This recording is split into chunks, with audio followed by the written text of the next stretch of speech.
Episode की starting में हम देखते हैं कि देवी पार्वती का स्वरूप मीनाक्षी सुंदर से कह रही होती है कि अगर तुमने मुझे शिव तक पहुंचा दिया या फिर वहां तक पहुंचने का मार्ग बता दिया तो मैं तुम्हें तुम्हारी सारी ही उद्दंडता के लिए माफ कर दूंगी। सुंदर कहता है कि बस इतनी सी बात, यह कार्य तो बहुत सरल है। शिव से मिलना तो स्वयं से मिलने से भी अति सरल है क्योंकि मुझे उनका स्थान ज्ञात है देवी। मीनाक्षी कहती है तो शीघ्र बताओ कहाँ है शिव। फिर महादेव भस्म को लेते हैं और अपने शरीर पर लगाने लगते हैं और कहते हैं कि शिव इस भस्म में और इस भस्म में ही मिलेंगे। और फिर सुंदर ये भस्म को चारों तरफ उड़ा देता है जिससे कि सैनिकों और मीनाक्षी दोनों के ही चेहरे पे भस्म चिपक जाती है और इनको कुछ भी दिखाई नहीं देता। और इसी के चलते जो सुंदर है वो वहाँ से भाग निकलता है। अगले ही क्षण हम नारायण को देखते हैं जो कि कह रहे होते हैं कि आज पहली बार महादेव के ही एक रूप ने पूरे संसार को शिव से अवगत कराया। शिव का सुंदर रूप ये सृष्टि सदा सदा के लिए याद रखेगी। और अरुणासुर के चलते जो भी शिव भक्त शिव से विलीन हुए थे वापस से शिव भक्ति में आ जाएंगे। नारद जी कहते हैं कि तभी तो मीनाक्षी और सुंदर की कथा शिव शक्ति की सबसे सुंदर कथा है। मीनाक्षी सैनिकों को कहती है कि जल्द से जल्द सुंदर को पकड़ो, लेकिन सुंदर तो वहाँ से भाग चुका होता है। इसीलिए मीनाक्षी क्रोध में आके कहती है कि सुंदर तुमने अब मर्यादा की सारी ही सीमा लांघ दी है, अब तुम्हें दंड अवश्य मिलेगा। अगले ही क्षण में हम सुंदर को देखते हैं जो कि खाना खा रहा होता है और खाना खाते बार बार वह मीनाक्षी को स्मरण करता है। वह यादें जो कि उसने मीनाक्षी के साथ बिताई होती है, वह हर एक एक क्षण मानो ऐसा लग रहा हो कि सुंदर को मीनाक्षी से प्यार हो गया। उसके बाद हम अरुणासुर को देखते हैं जो कि खाना खा रहा होता है और उसी समय मीनाक्षी उसके सामने उपस्थित हो जाती है और मीनाक्षी पूरी भस्म में लिपटी हुई होती है। मीनाक्षी की ऐसी हालत देख के अरुणासुर बहुत ज्यादा क्रोधित हो जाता है और मीनाक्षी से कहता है कि मीनाक्षी तुम्हारा ये हाल किसने किया, बताओ मुझे। मीनाक्षी सबसे पहले तो अपने पिताश्री से क्षमा मांगती है क्योंकि वह शिव को नहीं ला पाई, क्योंकि एक उद्दंडी ने उसे बार बार भ्रमित किया और बार बार चकमा देके वो वहाँ से भाग जाता है जिस स्थान पे मीनाक्षी उसे ढूंढती है। अरुणासुर कहता है कि कोई बात नहीं पुत्री, तुम जाओ और स्नान करो, शिव को तो हम कभी ना कभी ढूंढ ही लेंगे। मीनाक्षी के जाने के बाद अरुणासुर मन ही मन में कह रहा होता है कि तुम शक्ति हो, तुम्हें यह बात ज्ञात नहीं है, इसलिए तुम शिव को तो अवश्य ढूंढ ही लोगी। शिव खुद ही तुम्हारे पास चल के आएंगे, तुम्हें चिंता करने की कोई भी आवश्यकता नहीं है। अगले ही क्षण हम देखते हैं कि जब मीनाक्षी अपने कक्ष की ओर प्रस्थान कर रही होती है उसी बीच में उसे बार बार आवाज आती है राजकुमारी राजकुमारी।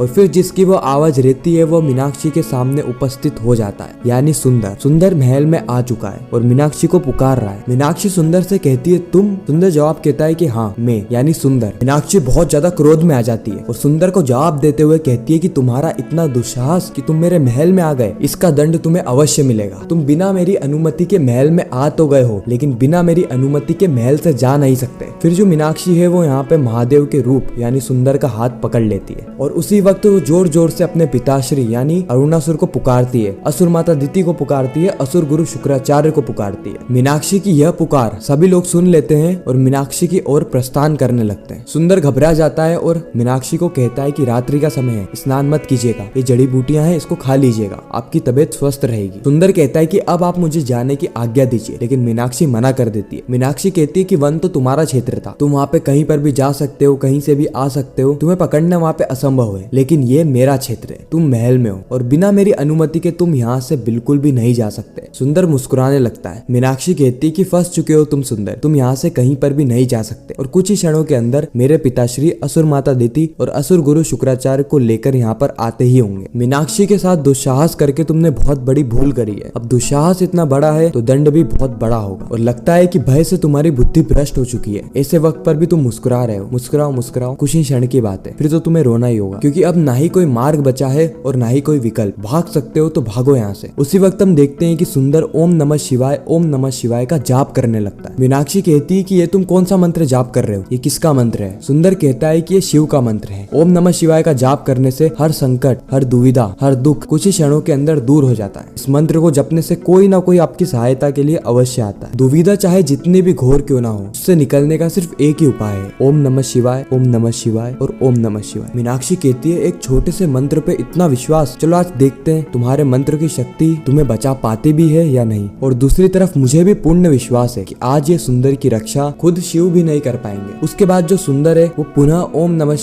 नमः शिवाय का जाप करने लगता है और यह मंत्र मीनाक्षी की असली माँ सुन लेती है और वह सोचने लगती है कि अरुणासुर के इस पापी महल में आखिर कौन है जो शिव का नाम जप रहा है, कौन है जो शिव की सहायता मांग रहा है। या तो वो बहुत बलवान है और उसे महादेव ने ही भेजा है अरुणासुर का वध करने, या फिर वो कोई अबोध है जिसे इस बात का ज्ञात नहीं कि अरुणासुर शिव और शक्ति से बहुत ज्यादा नफरत करता है और वह उसे भी इस नफरत की अग्नि में जला देगा। मीनाक्षी कहती है कि बहुत ही मूर्ख हो तुम सुंदर, तुम कब से ओम नमः शिवाय कर रहे हो, लेकिन कोई भी तुम्हारी सहायता के लिए नहीं आया और ना ही कोई आएगा। बहुत जल्द मेरे पिताश्री यानी अरुणासुर, असुर माता दिति और असुर गुरु शुक्राचार्य को लेकर यहाँ पर पहुँचते ही होंगे, फिर तुम्हारा अंत निश्चित है। दूसरी ओर हम देखते हैं कि जो मीनाक्षी की असली माँ होती है वह इस बात को स्मरण करने लगती है कि उसे किसी भी हालत में इसको बचाना होगा, इसीलिए वो वहाँ पे पड़ी हुई अग्नि को उठाती है। अब क्योंकि वो तो नेत्रहीन है इसलिए उसको वहाँ पड़ी अग्नि दिखती नहीं है, लेकिन उसे महसूस होता है कि यहाँ पर कोई द्वीप रखा हुआ है, इसलिए वह उस द्वीप को उठाती है और कहती है कि हे अग्निदेव, मैं तो नेत्रहीन हूँ, लेकिन आप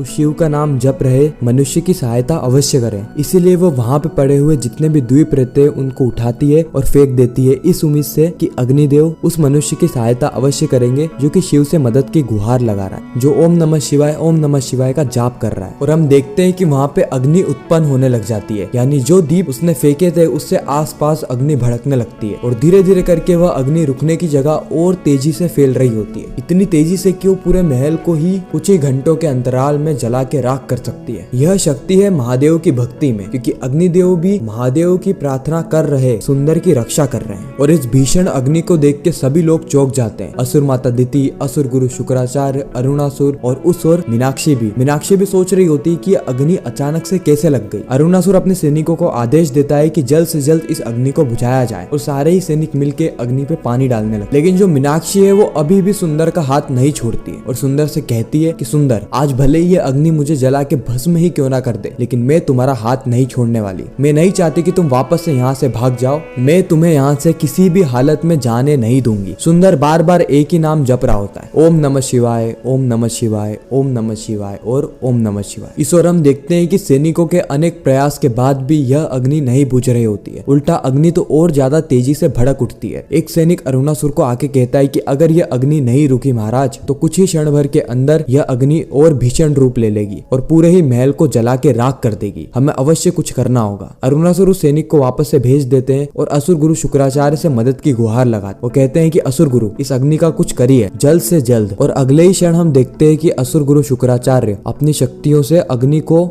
अपने अंदर समाने लगते हैं, लेकिन अग्नि बहुत ज्यादा भीषण होती है। लेकिन उसके बावजूद असुर गुरु शुक्राचार्य अपनी विद्या से, अपनी शक्तियों से अग्नि को पूरी तरीके से अपने अंदर समा लेते हैं और अग्नि वहां से गायब हो जाती है और वहां पे बहुत ज्यादा धुआं उत्पन्न हो जाता है। जिससे धुआं कम होता है, अरुणासुर, असुर गुरु और असुर माता मीनाक्षी के पास पहुंचते हैं, जहाँ पे मीनाक्षी ने किसी का हाथ थाम रखा होता है। उसके ऊपर लाल चुनरी उड़ी हुई होती है। मीनाक्षी कहती है कि पिताश्री, ये वही है जो कि बार बार मुझे भ्रमित कर रहा था और इसको शिव का पता भी पता है। आप आइए और इसे देखिए और इसे घोर से घोर दंड दीजिएगा। और इसी के साथ यह एपिसोड यहीं पर ही खत्म हो जाता है। आपको यह रिकैप कैसा लगा कमेंट सेक्शन में जरूर बताना। अगर रिकैप अच्छा लगा हो तो वीडियो को लाइक करके, चैनल को सब्सक्राइब करके ज्यादा से ज्यादा लोगों को ये वीडियो शेयर करना, ताकि हमारी फिर से मुलाकात